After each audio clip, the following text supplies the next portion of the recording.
자, 후임 법무부 장관 하마평까지 돌면서 한동훈 장관 총선 출마설에 더욱 무게가 실리고 있습니다. 정혁진 변호사님, 법조계 분위기는 좀 어떻습니까? 일단 제가 봤을 때는 이제 많은 사람들이 생각하기에 한동훈 장관이 출마한 것은 불가피하다. 그다음에 네. 그렇다라고 하면 후임이 누가 되겠는가? 몇몇 분들 이제 이름이 쭉 나와 있는데 한동훈 장관보다도 한참 선배들이 법무부 장관 그 하마평에 올라가고 있는 것 같아요. 그런데 네.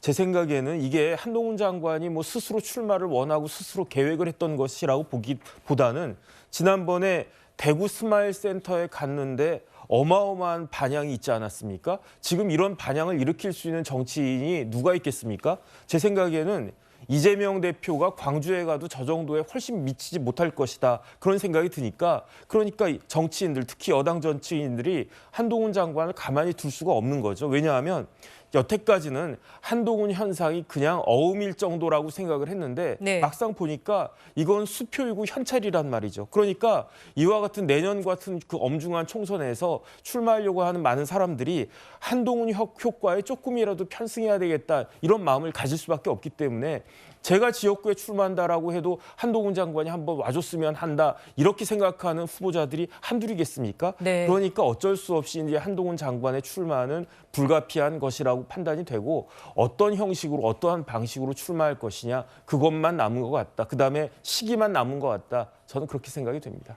네, 이렇게 한동훈 장관 총선 출마설이 커지면서 팬덤도 주목을 받고 있습니다. 온라인상에서 동훈여지도라는 것이 만들어졌는데 김인규 행정관님 어떤 내용입니까? 사실 뭐 이제 그 한동훈 장관이 지금 전국을 다니면서 지금 다니는 곳들, 뭐 박범계 장관이랑도 좀 비교가 되면서 네. 좀 얘기가 나오고 있는 것들인데 그만큼 한동훈 장관이 아직은 사실 정치권에서는 그 선출직을 아직 해보신 경험이 없기 때문에 이런 부분에 대해서 국민적 기대감이 좀 반영이 되는 것 아닌가 이렇게 생각을 하고요. 아까 앞에서 정혁준 변호사님께서 말씀해 주셨다시피 그 한동훈 장관이 내년 총선에 출마하시는 것은 제가 봤을 때는 뭐 크게 이견이 없으실 것 같은데 그렇다면 이 쓰임새를 어떻게 하는 것이 가장 효과를 극대화할 수 있냐 뭐 여러 가지 지금 시나리오가 나오고 있지 않습니까? 뭐 비례대표를 출마해서 전국을 누벼야 된다 뭐 이런 말씀도 나오고 있고 또는 뭐 수도권 험지를 출마해야 된다 아니면 뭐 영남권에서 출마해야 된다 이렇게 다양한 시나리오들이 나오고 있는데 네. 그만큼 한동훈 장관에 대해서 국민들의 기대감도 크고 쓰임새가 크다는 방증 아니겠습니까?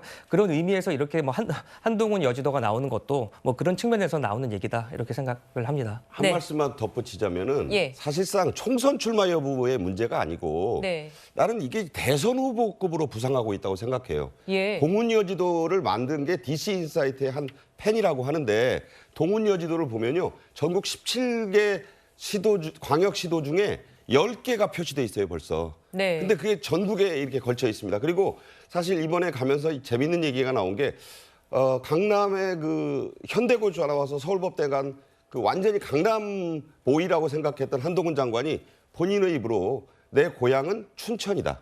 어린 시절은 청주에서 보냈다. 이런 말을 하면서 강원도 쪽하고 청주에서 또 관심이 올라가는 거예요. 근데 이게 예.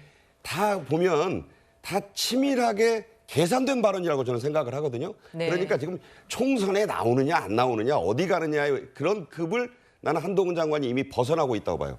이번에 재밌는 얘기가 한 팬이 동대구역에서 도토리를 그려달라 그랬어요. 예. 그러니까 한동훈 장관 말이 재밌습니다. 저 지금 사인하는 건데 먹는 도토리를 그려달라는 말씀이죠. 이렇게 얘기했는데 그 도토리가 아니에요. 도토리는 한동훈 팬카페에서 대통령의 은어입니다. 네. 그래서 한동훈 팬카페라고 하는 게 뭐 위드훈이 뭐 이름을 밝히긴 좀 그렇습니다만 거기 가면요. 한동훈 장관의 생일이 4월 9일이라 그래요. 4월 9일인데 돈이 모이면 4만 9천 원이 넘으면 이걸 기부를 한답니다. 근데 그 기부가 1,000만 원에 육박하고 있어요. 자, 이런 분위기라는 게 어떤 뜻이냐면 이제 한동훈이 정치를 하는 것은 총선을 향한 것이 아니구나. 이미 네. 급 자체가 달라져 있다. 네. 이런 거를 방증하는 게 동훈여지도입니다. 네. 지금 총선 어디 나가고 비례대표 어디 가고 그 단계는 지금 지나고 있는 것 같아요. 네.